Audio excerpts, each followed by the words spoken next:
so ìmọ̀ràn wa fún irú ẹni bẹ́ẹ̀ náà ni kó bẹ̀rù Ọlọ́run ó sì mọ̀ pé gbogbo àwọn nǹkan wọ̀nyí wọ́n ó dá padà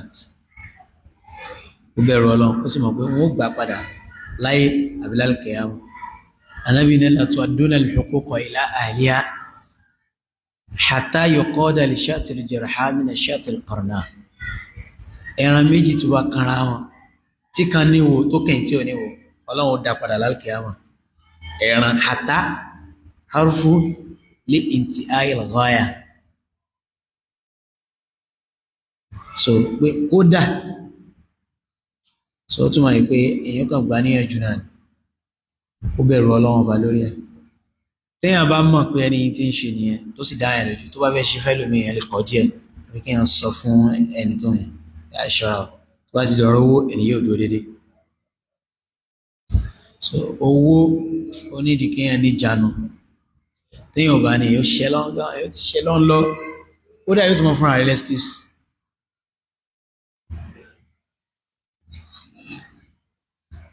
mo gba iṣẹ́ kan tí nǹkan fi kọ́ alẹ́ kọ́ ni wọ́n ń ṣiṣẹ́ náà ẹnìkan wá ní wípé stars pé èyí náà tún wá ń gbaṣẹ́ lọ́kàn mi ìní sọ tí mo ń rò fún ẹni náà so ìní sọ jù báyìí lọ so ìtumọ̀ ẹni pé àjẹ́ àmọ̀ kì í bóyá kò sí wa kọ́ téèyàn lè ṣe àjẹ́ àmọ̀ kì í bóyá àfi kéèyàn bẹ̀ lọ ẹlòmíì tún láì kó live large wọ́n ráwọn èèyàn tó máa ń dárúkọ billion every time àyẹ̀mọ́ sì mọ̀ já wọ́n kà billion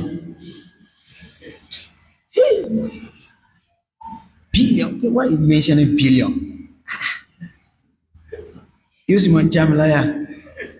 kì í ṣe pé owó náà pọ̀ lójú mi bákanbákan owó ìsábà ní ìtumọ̀ sí mi púpọ̀. Okay,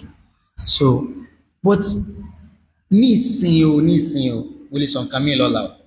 mo ń wo pé ṣá nídìí tó bẹ́ẹ̀ ni nísìn mo sọ̀rọ̀ ìṣe tó gé fídíò mi ní ẹ máa wo ẹ wò stars o tí bá lówó máa ná pẹ̀lú Ọlọ́run bàbá pẹ̀lú àna Ọlọ́run kọ́lọ́run gáìdì mi láti ná síbi tó dáa o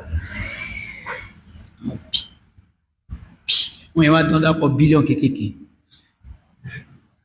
ìwọ̀n sọ̀rọ̀ 100 billion 50 billion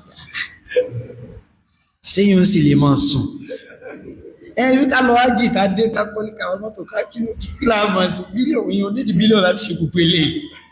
ṣáájú ilé bílíọ̀n láti ṣe gbogbo ilé ṣá ò burú ẹni tọ́lọ́wọ́n bá fún ọ. ma ahsana ad-dina wa ad-dunya idha ijtama'at burú so kò yẹ kó jẹ́ àìní wa ni ó sọ wá di ẹni tí ń fi súnà gba owó àwọn èèyàn onísùúrù ni wá tá a bá ní olùdúpẹ́ ni wá tọ́lọ́ bá ṣe fún wa níta àárín méjèèjì náà làwà kọ́lọ́n kò ṣe dáadáa fẹ́ ní kọ̀ọ̀kan wọn